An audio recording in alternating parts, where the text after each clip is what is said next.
Ladies and gentlemen, welcome to our wrestling podcast.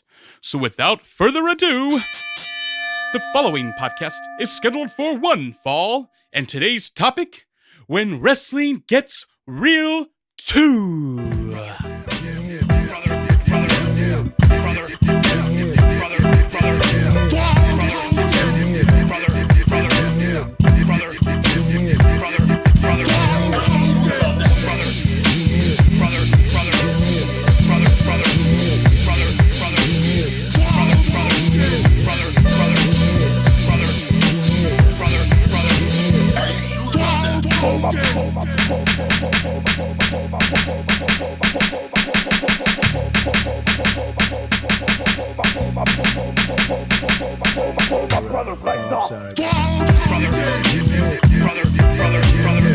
There we go. All right, welcome to the O.W.P. This is our wrestling podcast. This is Dave along with Jess. Actually, can you call me by my birth name, please? No, and Cuz. Don't bury us this time, bud, huh? No, it's the best part. Bringing you our perspective on the world of professional wrestling. No inside sources, no ties to the industry, just stories from the diehards, sharing opinions with you. And now on to our topic today, Wrestling Gets Real, Part 2. You know, I know we're getting some feedback on Wrestling Getting Real, and I got to tell you, I had so much fun with it. I know I talked about Tenta like I was talking about one of the greatest wrestlers ever, but it was the coolest thing watching Tenta want to kick someone's ass. So I think we all felt that we had to do it again. And we're going to talk about some different points of Wrestling Getting Real, some a little more comical than others, and some could have been pretty embarrassing if they'd gone any further. First of all, Cuz, what did you think about Wrestling Getting Real the first time we pushed it? Like I said before, on the last... on the first episode of the Dark Match Sessions that I said I liked the Scissor Story and I was going to say the Psycho Sid Scissor Story, the Wrestling Gets Real and the Ultimate Warrior episode were my two favorites. So yeah, it was one of my favorite episodes, especially like we said, the Scissor Story with the freaking Too Cold Scorpio music and everything, and just the way that flowed. That was one of my favorite episodes, and the way it sounded as well. And I love all the Wrestling Gets Real stories. Me and Crystal love to watch compilations of, you know, when wrestling gets real on footage, whether it's wrestlers with fans or something breaking down in the ring between the performers themselves. So yeah, I've always loved that topic. Yeah. Well, Coach, you got lost there for a second, but I'm glad you found your way back. Way to go. Nice recovery, bud. Stuck the landing, brother.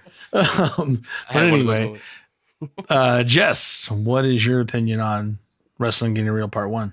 I have one phrase to say. And it's everybody go to go Scorpio. Yes. That's right. That's my favorite section. The Scissor Story. I mean, I like the whole episode. I'll give it its props. But the goddamn Scissor Story. Oh man, like it's just still my favorite. And I think we did a good job with it. And like I said in the first Dark episode podcast, that I'll put it up against that story, that 10 or 15 minute whatever block of time that took. I'll put it up against any other podcast. That's my statement. I love it. And that was one of the best parts about that episode was the very end. It was free flowing. It was a lot of fun. Had a lot of giggles. You know, all I can do is get worse. But anyway, I'm just kidding. Not really. Let's just jump right into it, guys. I got to talk about this one's a little funnier than most, you know, to a point, because we're talking about Andre. Andre is the best.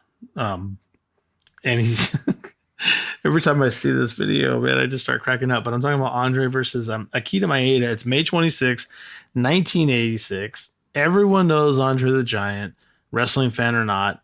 Maeda is actually a Wrestling Observer Hall of Famer, for those of you that don't know that. But he was also known for turning... I'm sorry, I got something in my throat. I know. Was also known for turning matches into actual shoot He's Japanese, big surprise. Yeah, he was kind of an asshole. He was, even though he caused a lot of shoot matches. No, that's not why I said he was Japanese. Jesus Christ, Dave, you're trying to get not because he was Japanese, but because he did a Japanese style wrestling, strong style, and it resulted in shoot fights. And I'm going to send you to talk over you. So, well, I'm just saying, you painted me as a racist. No, I said because he comes from that style, basically is what I was trying to say, that he turned a lot of wrestling matches into shoot fights, and he was kind of a dick, you know, Japanese or not. So, but what I'm saying is Maeda wasn't the one to start this fight. Okay. We all know that Andre was quite into the imbibement of alcohol. Are we not? He was very well known for this, right? And all I gotta say is, I don't think Andre was really prepared for this match. I don't think Andre was particularly sober for this match. And when I say I think Andre, and Jess, you've talked about this, I think Andre always went to the match with at least a bottle of wine in him. I think that was pretty standard. But I think he overdid it a little bit here. Andre takes Maeda into a weird takedown to start the match. Just kind of using his weight to do it, almost kind of falls on him, and it just gets weirder from there. He wobbled around the drink. He looked dazed. He looked drunk. Like, you never saw Andre. It was very hard to get Andre drunk. We know the drinking stories of Andre are legendary, but while Maeda tried to get the match going, Andre continues to stay back, kind of teetering in the...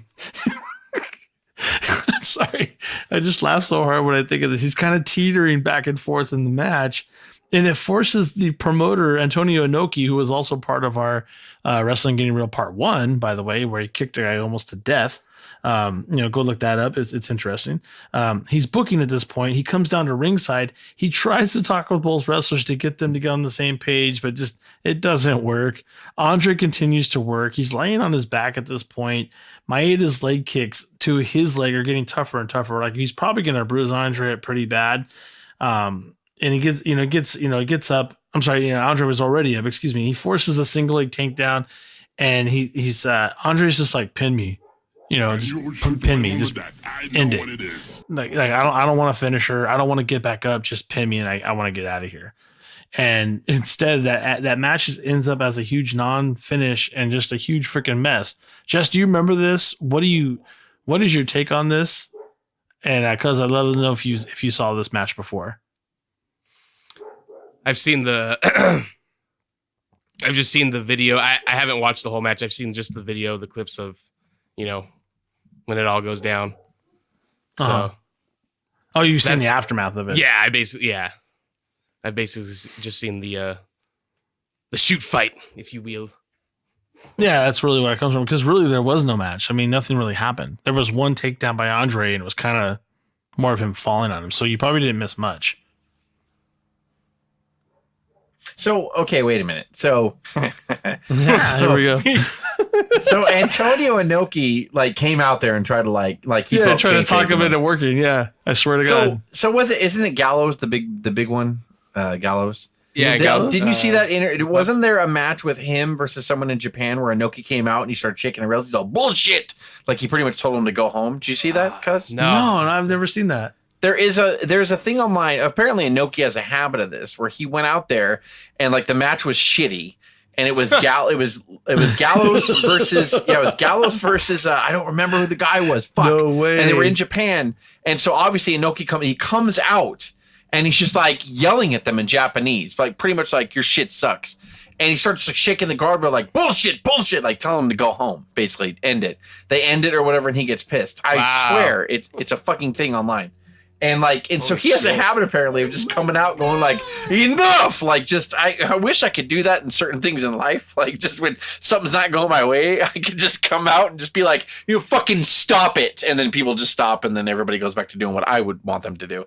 But that's what he does. I think he has a history of that where he walks out. I mean, in this situation, I think that he had a good case to go out and be what the fuck's happening here right now? So I understand it, but I think I think he has a history of this, which is fine if he's trying to steer the ship right. But so Andre, are you saying it's an irate Antonio Inoki stops a shitty match between Doc Gallows and Sylvester Turkey? Yes. Did you find it? I found it on Reddit. Sylvester Turkey, wasn't he in WWE for a while? Who? What's that again? Sylvester, the guy that he fought, Gallows. Maybe he was a shoot fighter in shoot fighter gimmick. But either way, they put on such a shit fest that there's been tons of shitty matches in the world in the history of pro wrestling, and that match made Inoki go enough and just get up and fucking go out there bullshit, and he fucking stopped what the fuck? It had to be. It just shows the last couple minutes of the match, so I don't know where. Maybe you can find the full match. I haven't tried. But like, if the match was so bad, I know we're not even talking about that match at this point. It made me think of it because Dave said Inoki comes down, and apparently he's just like, I'm getting up. Like, he just doesn't fucking like care about like breaking character or anything like that. He's just gonna walk out, and when I see shit I don't like, I'm fucking walking out there, and I'm gonna tell some people about it. And he fucking goes. Well, they said you'd hear Gorilla doing that in fucking independent promotions. Go home. Maybe, yeah. Or you hear the whole thing that we talked about Vince when Flair and Savage did that one match when Flair won the title back, but Savage's heart wasn't in it. And then Vince cuts him off with the curtain. But at least Vince was at the curtain. He didn't go out in the ring. I going, fucking stop this shit. Fuck. Like, he didn't do that. He was behind the curtain going, you're worthless. You guys are dead to me. Like, and then he told him to go back out there. But like, these are cases of where Inoki's like, I'm going out there. Like, and no one's going to stop him because he's Antonio Inoki. So it's just like, I mean, maybe one person's like, you sure this is what you want to do, boss? And he's like, I'm fucking sure as shit. And he goes out there and I mean, in this case, it sounds like for one thing that if he didn't go out there, nothing would have happened. They would have had to do something to stop it. And there was it no earpieces. Right. And there was no earpieces for refs. So it's like somebody could say, like, hey, stop the match, So he had to walk out there, even though he could have fucking told anybody, another referee, anybody to a fucking security guard to walk out there and be like, tell him to go home. But instead he's like, no. And he just fucking goes out there. And it's kind of racist, the voice I'm making to copy him. Yes.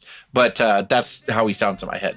Because he doesn't speak English that well. That's all I'm saying. And speaking of stuff in your head, Jess, you say that Vince didn't go out to the ring and shit show on it and go, God damn it. But I can tell you right now, that's exactly what's in my head about that match. Well, and Vince probably I envisioned Vince walking down there with a stick up his ass and telling them to redo the match in front of everybody. Fucking do it over. Like, yeah, and maybe he did. You never know how. I'm sure it didn't happen, but that's just what's in my mind. Yeah, anytime you hear a promoter walking out, I just hear Vince like fucking sticking. God damn it, it's not the way I told you to do it. Oh, it's so good. So good. But anyway, back to this match, because I know we got off. But yeah, it goes back to the fact that, like, if Andre wants to do something, like, he's going to fucking do it. Yeah. I think and if he doesn't, funny. He's not. It's not funny because he's a big giant, like, and he could really hurt someone if he's not in control of himself. But at the same time, he never did. As far as I know, he never hurt anybody or anything like that. And he probably wrestled drunk, I would say, if I had to put a percentage on it, about 75% of the time. And so, like, and that's a lot. Like, like, I'm sure when he's young, he's like, no drugs for me, no beer for me. And then after he realized, like, oh, I have giantism. Oh, I'm going to fucking die early. Fucking drink if you got him. And I'm in a ton of pain. Yeah. Yeah. And he's just like, fuck you guys. Yeah. They're really, and pain pills weren't necessarily fucking everywhere in the 70s or whatever, in 80s. So he was just like, gluggity glug, like, so that's just what he chose to do. But yeah, this one's really funny. If you get a chance to go on YouTube and find this, it's on there, right, Dave? Yeah, you'll find it right on YouTube. God damn it. It's interesting. Just like Inoki coming out. It puts a perfect bow on that present. It's just like, this is happening, and you're like, so intrigued. And then he walks out and he's like, enough. And you're like, okay, like, this fucker's breaking kayfabe. That means enough is enough. Like, fucking let's get it out of here. Andre. But you know what? It's funny. Nowadays, if anybody did that, you would hear like, and then they never wrestled again. But back then, it's Andre the fucking Giant, who was a draw anywhere. So he's like, what are you going to do, Inoki? And Inoki's like, nothing. But I was mad for a minute. Like, and that's about it. I guarantee I'm going to kick you in your leg until you fall down. I guarantee you that wasn't Andre's last trip to Japan. In other words. Probably so. No, I said it probably wasn't. Andre, I know for a fact Andre went. Yeah. Oh, that's right. When fucking Andre was a huge draw everywhere. He'd been back. He'd been back for sure. Even Andre could have fucking like. He was just drunk. I mean, Andre could have taken his pants off and pissed or shit in the ring, and he'd be like, "I'm mad now." But you come back in a couple months, right? Like, I mean, really, like, it's Andre the Giant back at this point. Money fixes everything, does it not? Nobody would be able to get it. Like, Big Show wouldn't be able to get away with that shit now because they'd be like, no, you're fucking fired. You can't come in the ring drunk or whatever. You can't do that. But back then, it's like Andre's just fucking, I'm going to take a shit in the ring. I'll be mad and disappointed if you do that, Andre. But, I mean, you're still going to come back in 6 months to the next tour, right? Of course, boss. Okay, well, fucking shit away, my friend. Like, I mean, that's Andre. Just put some newspaper down. Yeah. Put a newspaper on the bed. You want to come out of school? Come on, play. I'm ready. Crackle. I'm ready to play. All right. So I'm gonna scroll up here. I'm gonna move on to the next one. This is this is one that I think a lot of people have seen because this is coming well past the Attitude Era. What was the era you call it after? Because everybody talks about after the Attitude. Ruthless aggression. Yeah, Oh. it's I thought you were going to say the into- shit fuck out of the era. Yeah, but yeah, that's you're fine. getting there. You're getting there because we're Okay. going to be on June 12th, 2005. We're at One Night Stand. I'm sure Jess can already guess where we're going here. We're going into JBL versus Blue Meanie, which wasn't even really a match against the two of them, but we'll get into that. And Blue Meanie, for those of you that don't know who Blue Meanie is, you probably weren't an ECW fan. That's okay. Not everybody was. Well, there was a good amount out there. But he made his name in ECW. You know, kind of the blue face paint. What are you talking about, Dave? ECW was the greatest promotion ever. Yeah, it was. I know. That's what I hear. Yeah, Lots that's what a lot of people chairs say. were involved. Yeah. So a lot Yeah, of people that's say what I- they've never watched it. Yeah, I did. You know, sold out 200 people on the bingo hall every other night. That's great. That's cool. That's a lot, Dave. I'm glad Calm it your happened. shit. I'm glad. Calm your Yeah, it's shit. cool, bro. It's cool. It's fucking sick. So sick. But you know what? You can't deny what they did. You can't deny the impact they had because of the ability of TV and marketing and everything else. I mean, Paul Heyman's a smart motherfucker. That's why he's still in the business, right? Yeah. Anyway, Blue Meanie made his name in ECW, but coming into WWE based on, I hate to say it, his look, his gimmick, his weight, he was nothing really less than a mid card. That's kind of where he was, right? That made no difference in Meanie's outspokenness of John Bradshaw Layfield or Bradshaw, whatever you want to call him. He made it known to quite a bit of people that JBL was a bully behind the scenes through social media and other aspects. JBL, just to give you guys an idea, Jess has talked about this in our archives. JBL was even cold cocked by announcer Joey Styles. Yeah, you heard that right. For bullying him. Joey got sick of his shit and just punched him right in the nose. And JBL didn't even respond because he's a pussy and a bully, really. You know, it's kind of how we see it. And I know most of us don't like JBL. Like, we don't think he's a good person in real life. So, I mean, because people have even quit the WWE because of JBL's bullying. So, you know, back to those comments, though. JBL responds. How did he respond, Jess? What was he being? He was being a bit of a bully. Yeah, this was 2005, the One Night Stand. This was the revival of ECW. It's Exactly. when WWE Yeah, you got it. decided to bring it back. Well, no, actually, they hadn't decided it yet. They decided to bring it back after One Night Stand of 2006. This is what confirmed Yeah. they wanted to. Yeah, sorry. Yeah, in 05, like, this was such a huge success, and this pay-per-view got a big buy rate. And so Vince didn't think that ECW had a big following, but people yearned for it because they liked that. They liked the thought of it. And I know I like to make fun of ECW a little bit here and there, but like, because Paul Heyman is really good at what he does and he's very creative, he made this promotion that had no right to be as relevant as it got. He made it very relevant, and he actually kind of sort of inserted himself a little bit in the middle of Monday Night Wars, so much in fact that both promotions were stealing his talent at one point, which did kind of help him put him out of business. But at the same time, like, Paul Heyman, I think, was just a bad business manager at that point. But anyway, so they revive it in 2005 and have this pay-per-view called ECW One Night Stand. And obviously WWE owned the rights, but Vince was committed to being like, Paul, you take it, you book the show, we're going to put it back in the Hammerstein Ballroom, and we're going to do all this stuff. It's going to be, it was Hammerstein, right? They went back to, I think, or the Manhattan I don't Center. care. Hammerstein, okay. So they go back there or whatever, and people are going to be like, you don't even fucking know ECW, No, it's bitch. Hammerstein. And I'll be like, you're right, I fucking don't. I don't care. So they go back, and they do just, they bring back whatever fucking ECW star can walk, and they brought Lance Storm back, and they brought Jericho back, and even though Jericho was active in WWE, but like, they brought everybody back to do it. It was a great show. If you have the chance, go back on the amazing. network or however you can get it and watch ECW's One Night Stand 2005. It's a very fucking good show. Even if you don't like ECW, watch it. It's a very good show. It was Great done show. really well. Yeah, it's fantastic. And it's probably ECW's best show, ironically, like in their whole history, even before they were bought by WWE. It was that good. It was really good. Yeah. And so so basically what the little side thing that they had was they wanted a little bit of WWE presence. So they had Raw and SmackDown up in the balcony seats watching the show. So every now and then when they cut back up there and you would see like JBL being a fucking piece of shit and like mocking them or whatever and all that stuff. And that's where the famous line came from when Paul Heyman came out in the middle of the show and thanked the fans or whatever. And he hit JBL with this shoot line. He's like, you want to shoot, partner? You know, the only reason why you were SmackDown champion for, a record year or whatever is because Triple H didn't want to work. Was it Tuesdays or Thursdays? Tuesdays. Or whatever SmackDown?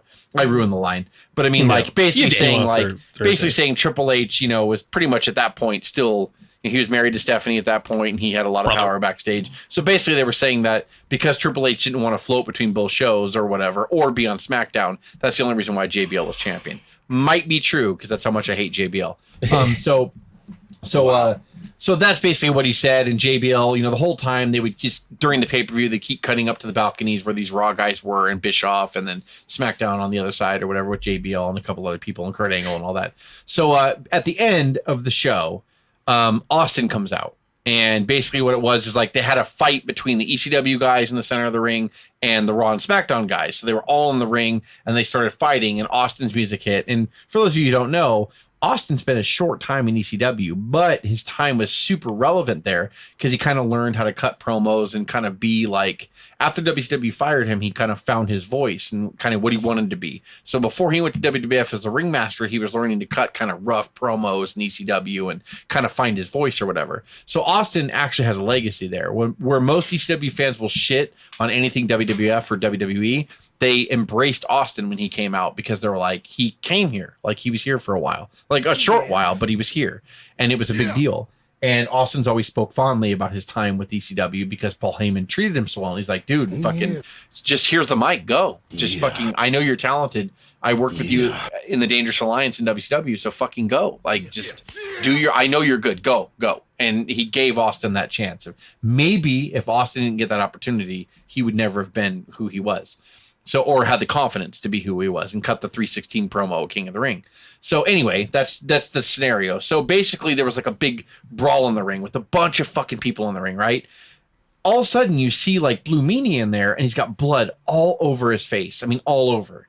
Yeah. And then you kind of hear later in the internet that basically JBL fucking cheap shot at him and punched him in the face and broke his nose or face or cut him or something like that. Remember right, Dave?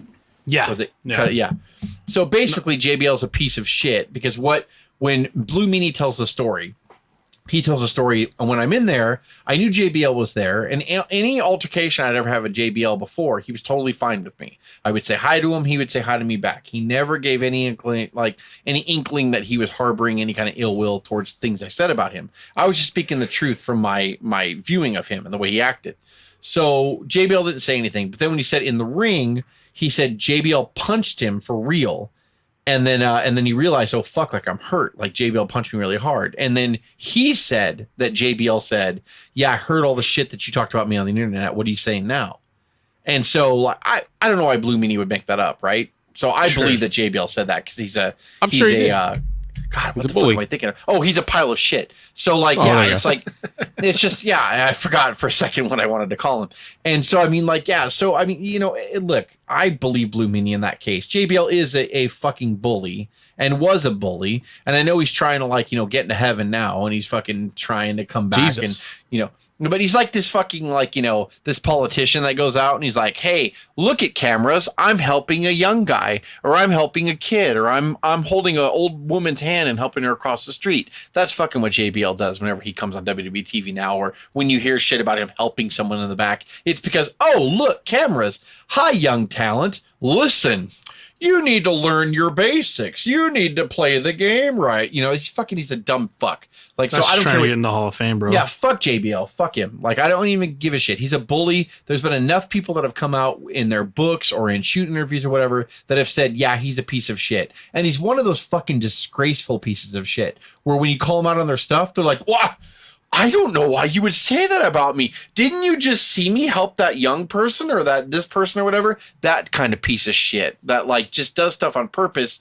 He'll do something good so people will see him. And then when someone accuses him of being who he really is, they're like, no, ask this person over here. Didn't you see me just help that old woman across the street? Well, yeah, I mean, I did see you help that. Exactly. Yep. They said, right? So I help old women across the street. I'm a good guy. That's what fucking kind of a cocksucking motherfuck JBL is. Sorry, I'm getting pissed off. That's what he is. He is. And you probably know people about that in your personal life. Anyone who's listening here, there are fucking people who like to fucking pull the wool over your eyes, or abusive people that like to fucking bully the shit out of you and get you to that limit. And then when you're like, you know what? Fuck you. Just fuck off. They're like, whoa. Why are you getting all mad? Why are you getting all crazy? Look at how crazy he's getting right now. No, you know what? Fuck you, JBL, you fucking asshole. Like, that's all he ever did. I guarantee you. And that's all he's ever been. He's never been a good wrestler. He's a piece of shit. And he took a cheap shot on the Blue Meanie in this clip that we're talking about. And, if anybody looks at the Blue Meanie, and I'm not trying to be a dickhole, but like, look at his physique, okay? JBL's fucking, 6'6", Yeah. 300 pounds. 300 pounds because he's fat and out of shape. Not an in shape 300 pounds. No. And Blue Meanie's this short guy, pasty white, big fucking beer belly hanging out. He would wear like he'd wear a belly shirt. You know, that was part of his gimmick in the Blue World Order and all that stuff. BWO. Yeah. So he accentuated it or whatever. He wears cutoff jean shorts and The blue guy. Yeah, he looks terrible, but like it was his whole gimmick or whatever. Like, good for you, JBL. You heard, no offense against Blue Meanie, but a chubby guy that's out of shape and pasty or whatever that didn't even achieve the fame that you achieved mainly because you were in a big fucking machine and he wasn't. And so Triple that's H why didn't you're want to known work more. Tuesdays. Yeah. So good for you that you fucking punched him in the face and then you said to him, heard what you said on the internet. Good for you, JBL, you motherfucker. How about you take the high road? You've been working for a bigger company for all these years. How about you just fucking let bygones be bygones? But instead you punch him in the face, you fucking cut him open, you asshole. Good for you. Now it's a story that everybody can hear. You know what though? If there's any consolation on that, Jess, not to touch out too far, but if there's any consolation on that, that looks like there was a little bit of payback there. Many people were apparently pretty pissed off. Most even speculate Vince was pretty pissed. He actually was involved in reestablishing the Blue World Order, not directly, but I mean creatively. He had to green light that shit, so he was involved to rib JBL at first, and then you get Stevie Richards involved in payback, and he actually hit JBL with one of the nastiest chair shots I've ever seen, and it was payback, and he just had to take it like a man, like just give it to me, bro. He knew, and he knew it, but it was payback. On a personal note, from all of us, just to you, since you want to shoot, cowboy, the only reason you were WWE champion for a year is because Triple H didn't want to work Tuesday. I have two little brothers, right? And so, I would bully my middle brother a lot, and I would punch him in the face, right? And then when he would start crying, "Mommy, mommy, mommy," I'd be like, "No, hit me back." It doesn't make it right? That's all it was. Is he got fucking caught being a stupid cocksucker, and then bully Vince McMahon, who fucking encouraged that shit. I don't care what anybody says. He did. Yeah. And went too far. Yeah, you gotta fucking take a chair shot, buddy. Just fucking take it back, and then it's gonna be on film, and then you can say, yeah, but JBL got a receipt, didn't he? No, that was all contrived. JBL on his fucking own punched the fuck out of Blue Meanie because he's a cocksucker, and he did it for real. And he took advantage of a guy who's smaller than him, and even if he wasn't smaller than him, didn't see it coming because wrestling's fake. So, punched him for real. It doesn't matter what kind of receipt. And yes, the chair shot was fucking brutal, for sure. But at the same time, that doesn't make it right. That's how Vince McMahon... Stevie doesn't do that without being told. Yeah, and that's how Vince McMahon thinks. And you guys, hey, let me talk to you, Blue Meanie and Stevie. You're going to get him back, right? You're going to get him. Blue Meanie will have the chair for a moment. This is not working out well for the BWO guys. Oh, look at Stevie Richards with the chair on the skull. No, fuck you, Vince. How about punishing him and not putting him on TV anymore? Because he didn't draw you money. So why the fuck would you keep JBL on TV? He didn't draw you money. Honestly, he didn't. I don't give a shit what anybody says. JBL never drew a fucking dime. And his whole fucking claim to fame is the feud with Eddie Guerrero, which Eddie Guerrero was generous and allowed him to do that. And, because Eddie Guerrero at any time could have been like, I don't like you making fun of Mexicans. I don't like you doing that. And Guerrero would have been right. But at the same time, he let him fucking have this cheap heat. Any bad guy can get on fucking TV and be like, Mexicans should mow my lawn. Mexicans should do. I'm sure how fucking easy is that? That's no talent. But that's JBL, ladies and gentlemen. And Vince loved it. It's great. And he didn't move the needle at all and didn't increase ratings and didn't fucking draw a dime. And there you go. That's the legacy of JBL in a fucking nutshell. So this fucking asshole who's fucking on Lucky Street, right? It's just lucky that he even had that opportunity. How fucking amazing is that? Who could say? There's not a lot of people that could say they were given the opportunity that JBL was. What does this fuck do on ECW show on a brand that he happens to personally hate because he's a piece of shit? He fucking punches Blue Meanie in the face because of something he heard on the internet or something he said. Go fuck yourself, you fucker. Like, you fucking cowboy hat wearing motherfucker. Good for you.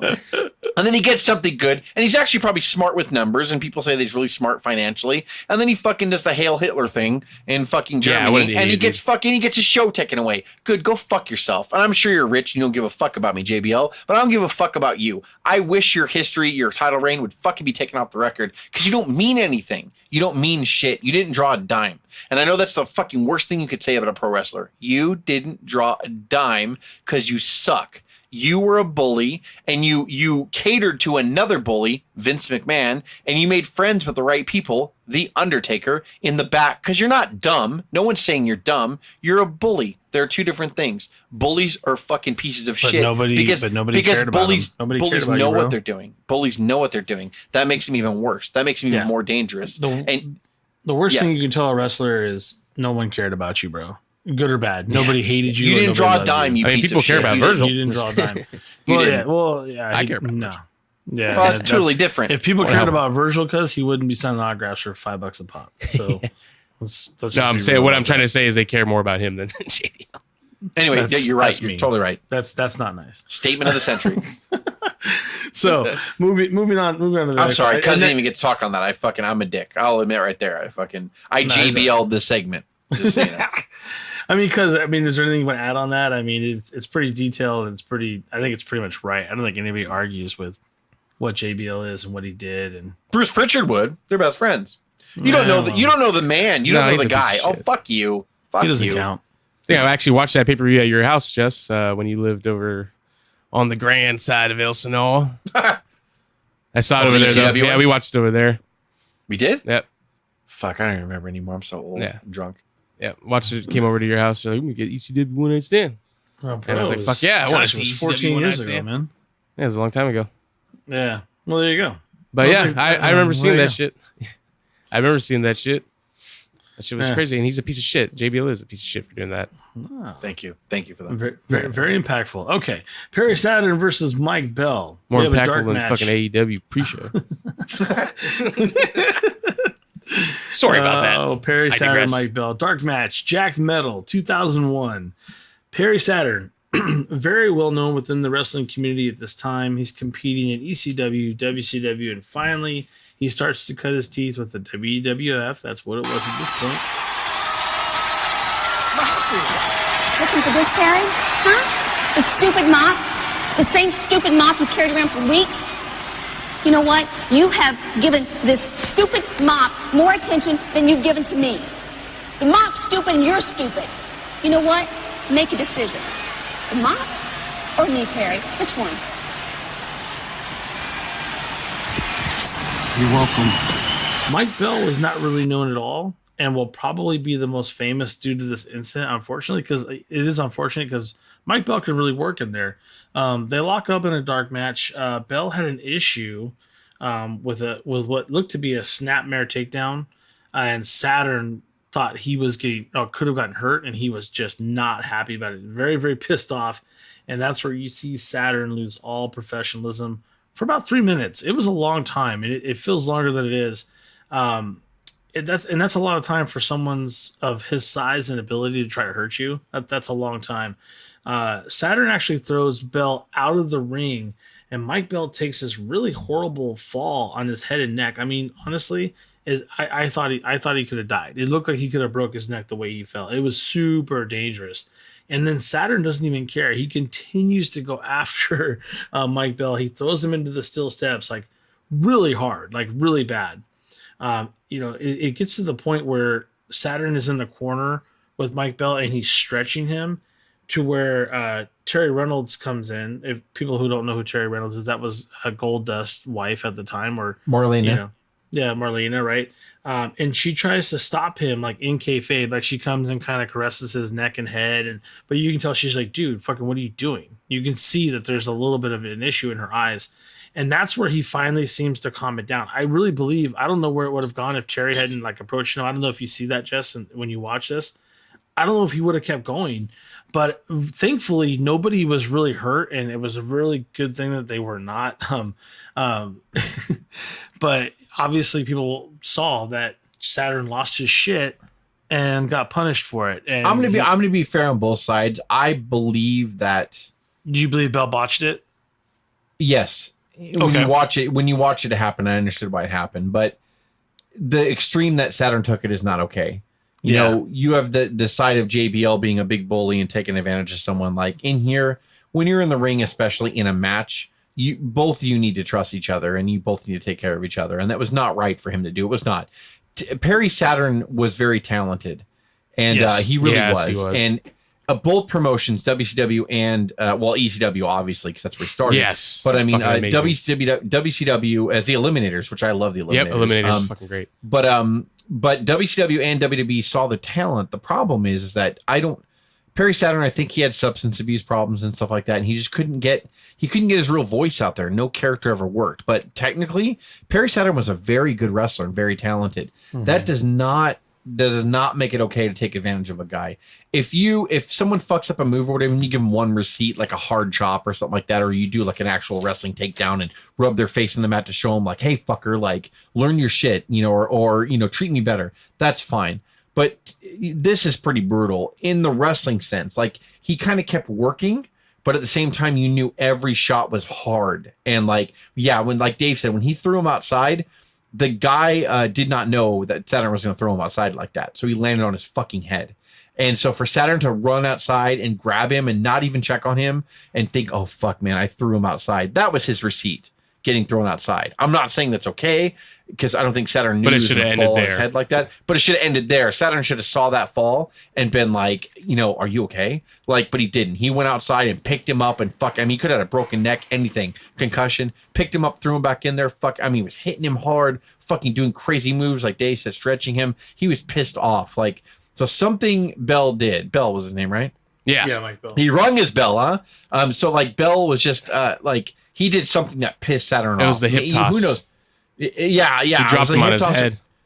It was just, you could tell the flow of Bell was not good. And Saturn was trying to sell for him, and he was trying to feed Bell, and Bell was supposed to get a little bit of offense, you could tell. But I think Bell did it unsafe and didn't really think about things before he did it. I mean, he was a fucking green guy probably, right? Or even if he was an indie wrestler, you're on TV for the first time, even if it is jacked. You're on WWF television, right? So I don't know, man. Saturn didn't, I'm not justifying it. I rip on JBL because he was a bully backstage. But there's never been a issue of Saturn being a dick backstage. Most people say that Saturn's a pretty nice guy and he's pretty approachable or whatever. But something that Bell did, I don't know if it stemmed from before the match, their talks before, or just Bell was doing shit unsafe, basic stuff that you should know in wrestling school, and Saturn just lost his shit. I don't know. He had an interview after, I think after, because you know how he became home. Yeah, you know how he became homeless and stuff. Yeah. When he resurfaced, came back in Battle Addiction and all that. He said in an interview, they showed him the match. He's like, I don't even remember the match because when he dropped me on my head from the hip toss, everything kind of just went blank. Oh, that makes sense. So, I mean, that's his word. That's what he said because they were showing him the match, and he's like, I don't even remember the match. So basically, Saturn got his bell rung and just fucking went nuts. So he just saw red. Basically, yeah. But either way, man, both. I mean, the Saturn bump from the hip toss and obviously Mike Bell, God, both were brutal fucking drops on the head. Yeah, that's just crazy. So that makes sense. Bell just did a sloppy move and dropped Saturn on his head, and a lot of people, you hear, it's the truth. When someone gets dropped on their head, their first reaction is to get aggressive. That's kind of the first sign of a concussion, really. Because you're confused, you're aggressive, so you're just fucking. And to be fair, too, the first hip toss, he almost botched him already there, and then it was the second, it was more of an arm drag that he fucking just jammed him on his head. So it was two moves in a row where he botched it. Yeah. So, but yeah, I mean it's very possible. It was like a snapmare takedown. Yeah, almost in a sense, yeah. But yeah, I mean, it's possible. And there's something funny about this. It's pretty uncomfortable to watch. When you watch it, you're like, oh fuck, you just think Saturn's pissed. It's serious. You're just like, oh, this guy's Saturn's really beating the shit out of him. He's really, and he was pissed after, off. Boom, that Mike Bell, here it goes. Wow. You don't want to make Perry Saturn. Oh, man. Oh, right on his noggin. Ow. My goodness. Perry Saturn took one maneuver from Mike Bell, and that was all it took to set him off. Perry comes out, Tom, with a lovely woman on his arm, and Terry oh my goodness, in a wild hat and even wilder company. And Mike Bell just took it though, bro. And unfortunately, you never really hear from Mike Bell again. Saturn was was forced into a little bit of punishment where he was forced to actually date a mop on TV segments. Which he kind of got over. He got over. He kind of got it over, and really after that, Saturn he kind of dwindled after that. I don't think. I think it's unfortunate. Like it's substance abuse problems. I think he had, and on top of that, like he just struggled. They never really found his personality. Like he was best as the Eliminators because Heyman was really good at like disguising your weaknesses and accentuating your positives. Yeah. And the Eliminators were really good, and technically, and they were just killers, But when he went on the WWE stage, you got to have a big personality, and they tried. WCW tried too, and that's not saying much, but I mean, but WWE really tried, or WWF at the time, and unfortunately, even when he came over as the Radicals, you'd think that'd be the biggest push. Yeah, and Vince liked Saturn. Saturn was one of the guys that Vince liked. It was Saturn. It was Saturn and Guerrero that Vince looked at. So many people think that Vince don't like small people, but one of the people that Vince liked, he's like, I like that Guerrero. He's good. And he knew even more all the hype that Benoit got coming in and all that stuff, and Malenko's they weren't wrestling sold machine. On Benoit. Yeah, they weren't sold on Benoit, but that even Bruce said that Vince's early things is like, I like Saturn and I like Guerrero. Guerrero's good, and he knew it. And Saturn was really that good as well. Saturn was amazing. The personality couldn't come across. Worthy of the envelope.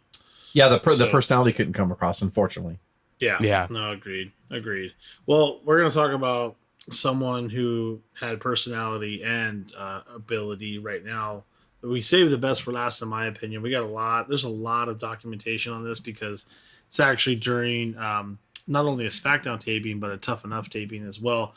We're going to talk about Daniel Puder versus Kurt Angle. This is interesting. For something that you see very little of on TV. If you'd be silly if you caught it, you'd be almost too much of a mark. It gained a lot of storyline and question, credibility and questionableism of why they're doing what they're doing later on. This is the kind of stuff where I really think Jess believes they made a ton of mistakes as well. We can go on and on about what they did as far as the machine WWF at the time, or maybe WWE at this point. The decisions they make here, you can see they really, God, what were you? Why did this even happen? First of all, so let's get into it. November 12th, 2004. It's one of the more interesting moments of wrestling getting real. Unfortunately for Daniel Puder, it's his most probably infamous moment. We wouldn't even know Puder to this point. You'd really have to look him up. It'd be a Jeopardy question at best without this moment. And if you don't know Kurt Angle, I really don't know why you're listening to this podcast right now, because we're all pretty much. I don't know why you're breathing. Yeah, it's ridiculous, right? So there was an episode of Tough Enough being filmed that Puder was a part of. Jess, can you before we get into the actual SmackDown thing, and I'll bring us back in. Can you tell the story about what Tough Enough is in a nutshell? Tough Enough was a show on MTV, and it was just basically the search to find the next wrestling star. And if you want Tough Enough, you got a X amount of dollars on your contract, and you got put on the main roster, which is a huge mistake. But anyway, subject for another podcast. Maven won the first one. Nydia won the first one. Nadia. Nadia was the first female winner. Maven was the first male winner, and they both went nowhere. But it was a show on MTV when wrestling was super popular in the Monday Night War era. WWE got a TV show on MTV called Tough Enough, and it was basically the search for the next WWF stars. They had auditions, and it was a reality show, right? A scripted reality show. So after that kind of, when WCW got bought out by WWE, wrestling naturally kind of dipped in popularity because there was no competition. So WWF was the only show. So they still wanted to keep Tough Enough going. So instead of having its own show, they pretty much had segments, correct me if I'm wrong, but they just had segments on SmackDown where they would highlight these people. Maybe they were still on the show on MTV. I don't remember. They moved it back and forth. They went to several channels. Yeah, but I can't remember how at this point. Yeah, it was it was on SmackDown, and they would come out every week on SmackDown, and they would do stupid fucking challenges run around the ring or whatever. Who could do it faster? Whatever. I don't know. And that's where we are here, right? Just so basically, that being said, another Tough Enough competitor, his name's Chris Naraki, won a shoot match against Angle on SmackDown that afternoon before taping. And to give you an idea of what happened, apparently they had to eat all this pasta, they had to do all these running, lift all these weights, blah, blah, blah. Basically, they were trying to get the person that's blowing up as possible. So when they go out to do a fucking shoot match on Yeah, TV. throughout the show, right? Or I thought it was throughout the show they had to do all these challenges. Exactly. So basically, they're doing all this stuff, and because this particular person, Nawaki, he did all that the best in their mind. He wins the shoot match against Angle on SmackDown that afternoon. So Angle easily handles him.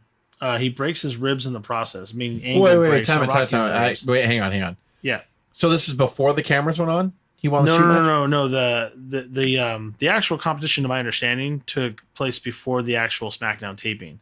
But this did make the taping. What I'm saying is Naraki gets in the ring with Angle because he wins that contest. For the he won the contest. He won the contest to be. The I heard like he beat Angle. Like no. He actually gets the opportunity to be with. Yeah, so basically he wins the pasta eating competition. He wins all this shit. Yeah. And then they get out live in the ring, all the contestants, and they pretty much tried on purpose to blow them up. So that way when Angle got in there, the winner of this competition, which was this guy, you get to face Kurt Angle. You have to wrestle him, basically. Yeah, and you have to shoot wrestle him too. You have to shoot wrestle him. So Angle, of course, whipped the shit out of him, like right when he went out there. Angle and breaks his ribs. Angle is a gold medal winner. He's a Greco-Roman wrestler. He's an actual Olympic wrestler that won a gold medal for this country. Just to caveat that, he's also hurt. Well, hang on. Yeah, you're right. But let's play it out. So this is what we know Angle as, and even his character on WWE television or WWF television at the time. He was Kurt Angle, and he was an Olympic gold medal winner. So he was a legit badass. That's what they. He won a medal with a broken freaking neck. Yeah, legitly in real life, Kurt Angle won a gold medal for this country in freestyle wrestling. Is it freestyle? I think, and he won the finals with a broken neck, legitly. So he's a monster. And so years later, he's in WWF, and now he's part of this segment that they do weekly segments with Tough Enough. This particular segment was they were going to do dumb challenges, and whoever wins gets to go in the ring with Kurt Angle and try to make a name for themselves, basically, is the way they painted it. So, of course, Angle beats the shit out of him easily, takes him down, holds him down on the mat, whatever. So... yeah, that was it. Angle was supposed to get out of the ring at that point. Yeah, that was. However, he was supposed to get out. Angle's a pro wrestler, so he's all worked up. So he gets the microphone and he pretty much says, "Anybody else here have any balls to challenge me?" I'm paraphrasing. So Daniel Puder, who was a legit MMA fighter when he went into the competition, had a unique look, bleach blonde hair, kind of like Tito Ortiz. Not very tall, but good shape or whatever. But he was a legit MMA fighter. So and of course he's not blown up here. He didn't do the rules. That's why he lost the contest. Right. He didn't. He on purpose. He didn't, because I want to say on a shoot interview, he revealed that he heard that was going to happen. So he purposely did not do that in case he got an opportunity to fight a wrestler in the ring, Kurt Angle or whoever they're going to use. So he had heard a rumor that you're going to be able to shoot on a superstar in the ring. So he's like, fuck that. I'm not blowing myself up. I'm going to fucking be good. So he kind of lost the pasta challenge on purpose and all that stuff and didn't run the stairs, didn't do whatever. Because what's going to happen? Nobody was going to be eliminated for not doing that. So he was like, I'm not going to do that. So he gets in the ring. Kurt Angle, of all people, is the one that's going to shoot on them.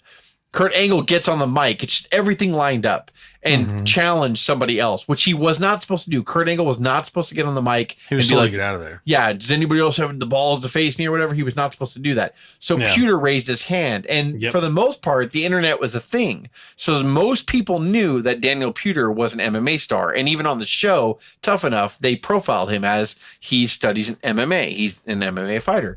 So people were like, oh, fuck yeah. Like Daniel Puder raised his hand right away. So people started cheering. So Angle's like, come on. So basically what happened, this is all impromptu and not supposed to happen. In real life, this was not scripted. So they engage. Angle takes him down, but Puder, being an MMA fighter, you're trained to fight off your back, puts him in a Kimura, which is basically like, so imagine you're on your back and you have someone on top of you.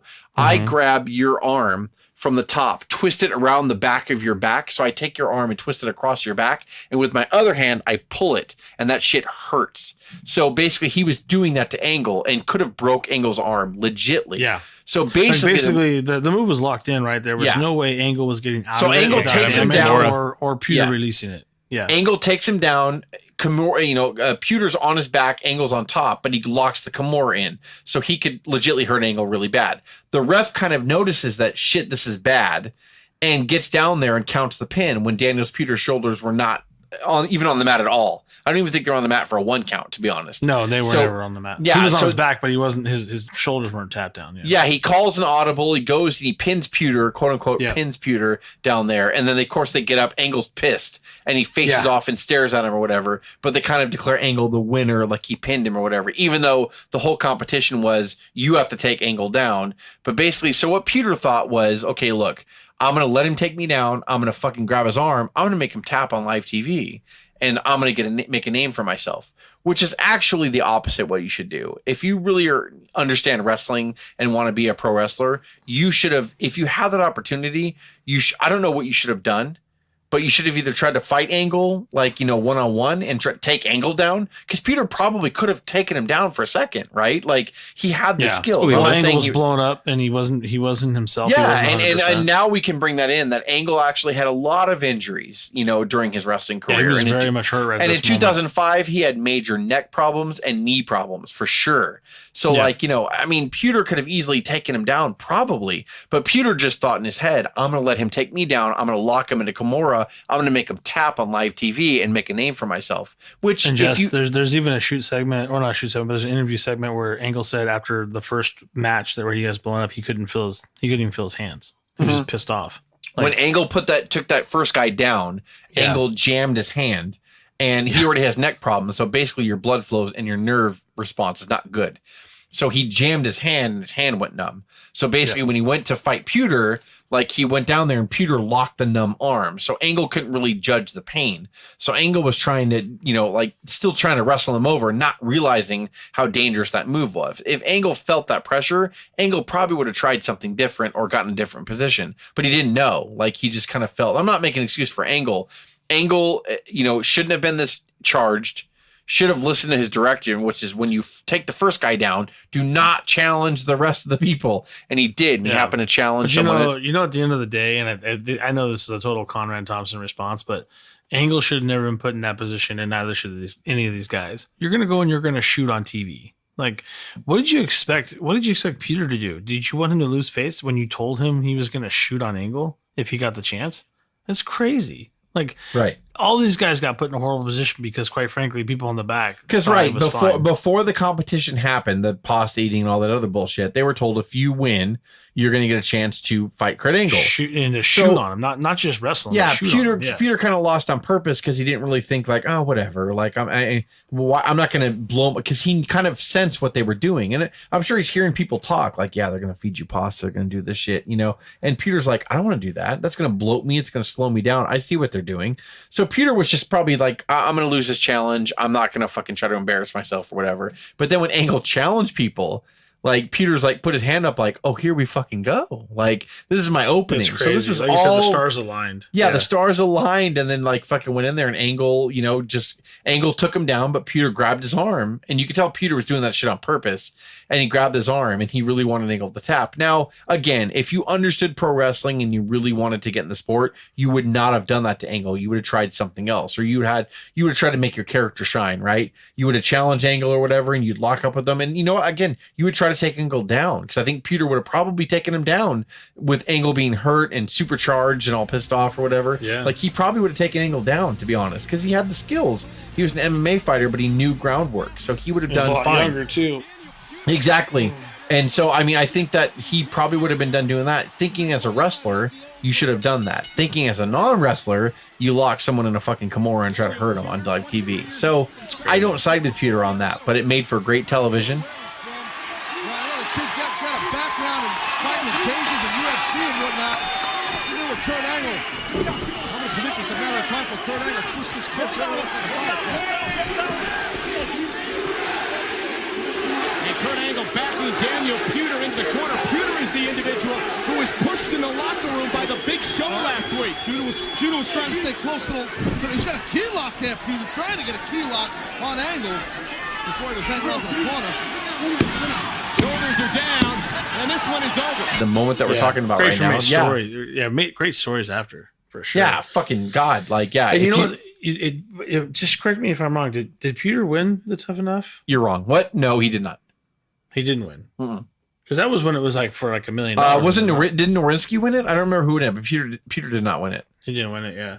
So I don't think there so. was- Right, I cuz? couldn't- I thought he did win it. I thought he won the contract, but it wasn't. They promised it was $1 million, and then it was actually lower, and he was getting paid slowly, apparently. And he, probably the downside guarantee. yeah, Because I know he was in the Royal Rumble that year, yeah, and that's when everybody took liberties on him. Fucking Guerrero, Benoit, Well, that's what I'm saying. That's where the Hardcore real Holly got payback in there, and they happened. fucking chopped the shit out of him, beat the shit out of him. They chopped him so bad he was bleeding just Yeah. crazy from the chest.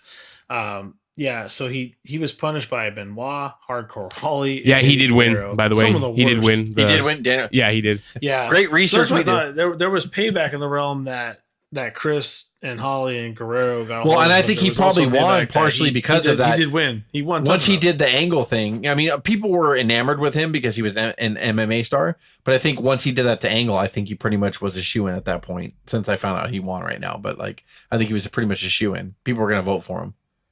Yeah. enough. Oh yeah, I think. He embarrassed Angle. It was everywhere. Everybody knew. About Have you seen his boxing match with the Miz at Armageddon? No. It's actually pretty fucking crazy. They're both fucking going at it.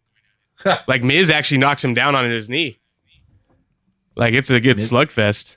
I love the Miz. Which one are you talking about? Pewter and Miz, they had a match at Armageddon 2004, a boxing match. It was kind of when they were doing like really? that, almost trying to do the what was it, the boxing shit. I feel like it's all punishment to Peter, bro, for what he did to Angle. Like you're gonna have Could've that, been. and then you're gonna be in the fucking Royal Rumble and get the shit chopped out of you. But just shows what a dumb shit Vince was. You know, if you're gonna have a fucking vehicle like tough enough, like fucking make these guys learn the fucking basics and make a star. Yeah. You know, instead he's They like created punish them, this. beat them, punish them. Do you wonder why the company's in the turmoil it's in right now, where they have to hire Eric Bischoff back and shit? Like, Yeah. god damn it. No, that's right, and that's and obviously this, drink after this. the Royal Rumble appearance in the contract, he was cut soon after that. Never to be heard from on the WWE Because you circuit. know, if you're running a business and you're fucking having a competition where whoever wins the competition gets a contract and you have to nurture them, you shit on them. Right. Totally.